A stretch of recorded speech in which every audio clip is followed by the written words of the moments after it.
Dear students, let's continue Prufrock. But before I start, I would like to advise you one more thing, that have patience. Why? Because somehow the poem is long, and second thing, the poem is difficult, and that's why I'm asking you to bear with me, to have patience. Let's continue. Do I dare again repetition of the same line disturb the universe? So he says, does he have courage to disturb the universe? How is proposing to a lady, how just proposing to a lady can disturb the universe? It can. Why? Because Prufrock thinks so. Why? Because Prufrock does not have that kind of a courage, that kind of a stature and magnitude.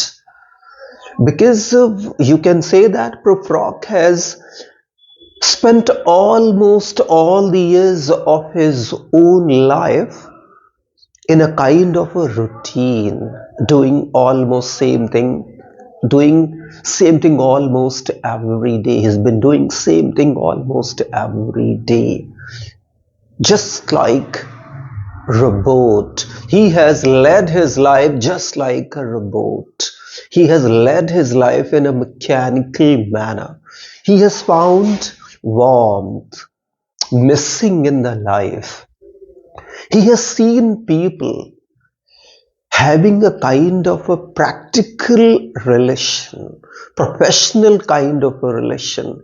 He has seen people getting material. He has seen the death of spirituality and morality, and it's all because of that. Since he represents 20th century man, and that's why he holds all those drawbacks of the modern man, because of, to some extent we can say, because of the death of the religion, because of the death of the emotion, because of the death of the feelings, and that's why he is not strong enough. And it's all because of that he finds it almost impossible. It seems to him that each and every action of a man somehow can cause a kind of a universal crisis, can create a kind of a trouble for this universe. And that's why he thinks that his proposal to that lady may somehow disturb the universe, disturb the nation. Why? Because he is going to, or he wants to propose a lady half his age. He wants to propose to a lady who is young, and on the other hand, he has bald patch in the center of his head. His hands and legs are getting thinner and thinner day by day. Lots of deformities he has experienced in him. And that's why, and second thing, there is a struggle between his romantic and real self, and that's why he thinks that his proposing to the lady may disturb the universe, this world. See, exclamation mark is, in a minute there is time for decisions and revisions, which a minute will reverse. So he says that everything in this world is random, and that's why this minute a man takes decision, and in the next minute the man has to cancel, the man has to withdraw. Means nothing is sure, nothing is sure or nothing is certain in this modern world. For Prufrock, it seems. Prufrock has seen people behaving in a very weird, very different, very surprising and shocking manner. Something is missing that is permanent, that holds, that can hold the humanity. That is the religion, that is the strong faith and belief in the God. That is gone.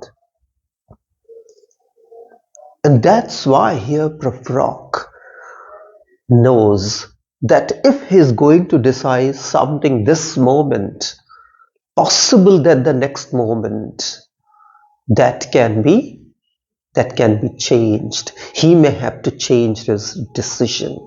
Why? Because he's an ordinary man. He represents ordinary 20th century middle-aged man with lots of complications and problems. So he says, for decisions and revisions which a minute will reverse, for I have known them already, known them all. See the repetition. Why? Because repetition. Why? Because emphasis. He says, for I have known them already. Already. Beautiful. This is the example of the, you can say this, alliteration and repetition, them all. He says he knows all those women. He has known them for years.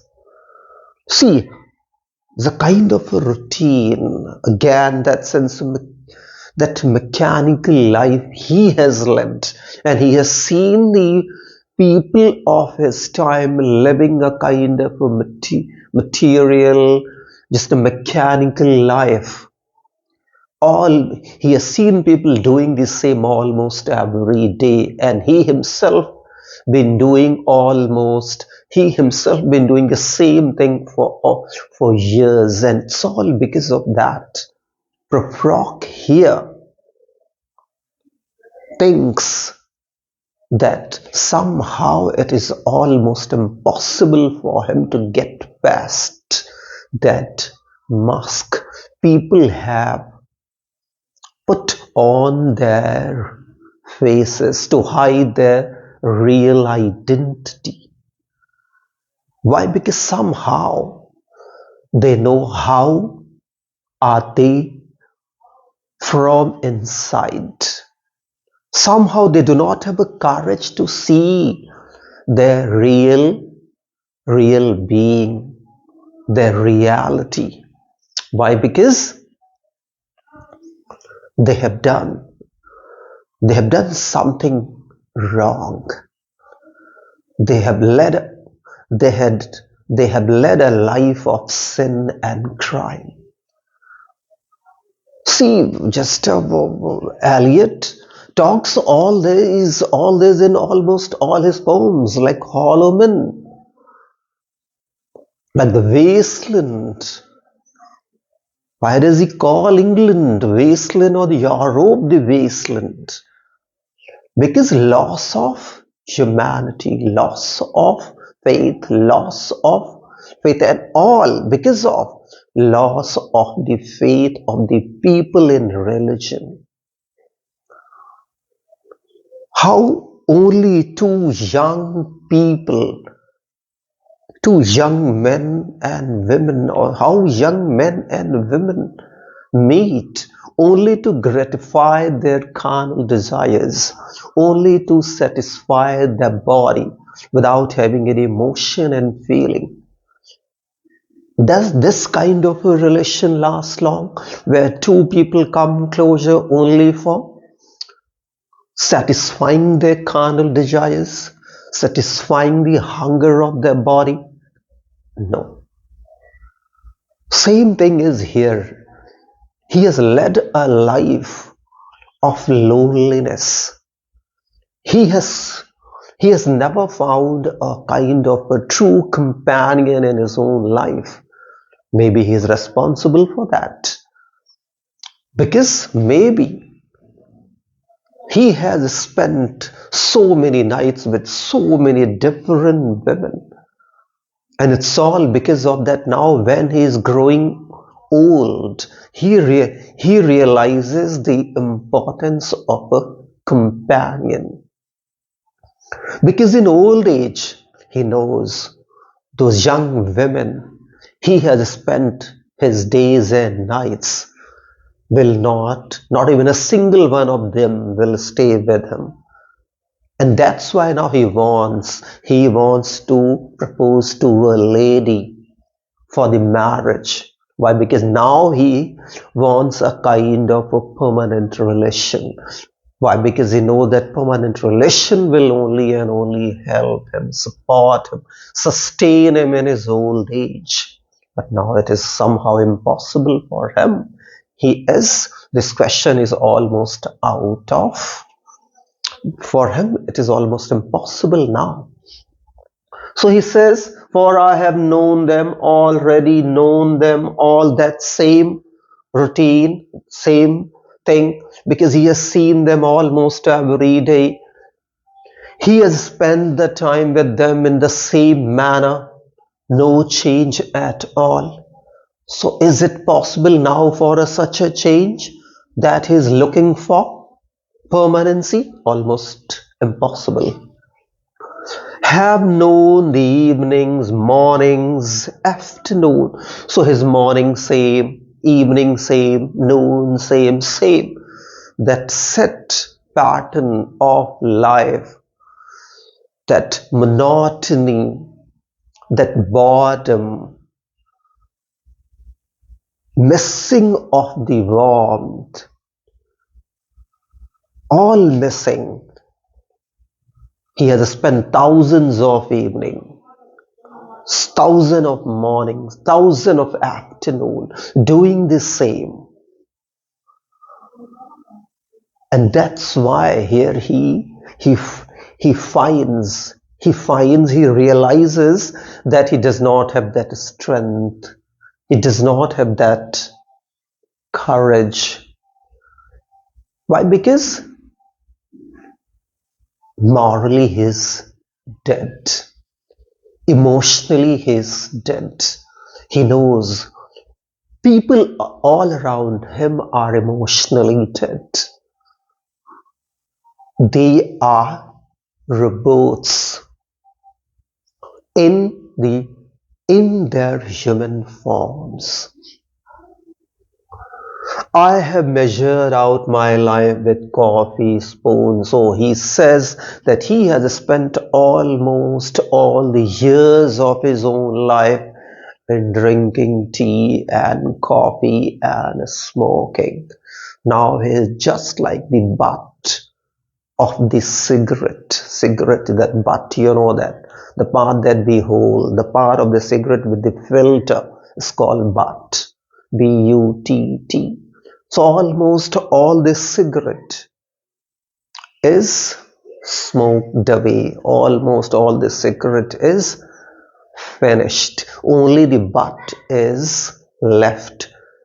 Same is here with Prufrock. He has lost the most fruitful years of his own life. Only a few years of his life left. Now he is no longer, he does not have that kind of a potential and power and stamina he had. Why? Because he is an old. Now he is growing rapidly old. So here Prufrock gives us a kind of a sense when he makes a kind of a comparison of the life with the coffee and a spoon and the cigarette.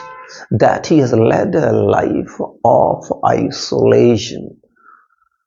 He has led a kind of a lonely life.